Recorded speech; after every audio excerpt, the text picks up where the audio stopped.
Bir kangal ile boz ayı kapışırsa ne olur? İki dev karşı karşıya gelse kim hayatta kalır?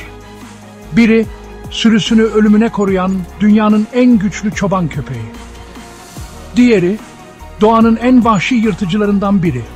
Ama bir dövüşte her şey değişir. Ama gerçek şu ki kangal tek başına bir boz ayıyı yenebilir mi? Kangal korkusuzdur. Ama doğa kanunu bellidir. Tek bir kangal bir boz ayıyı yenebilir mi? Yoksa doğa her zaman kazanır mı?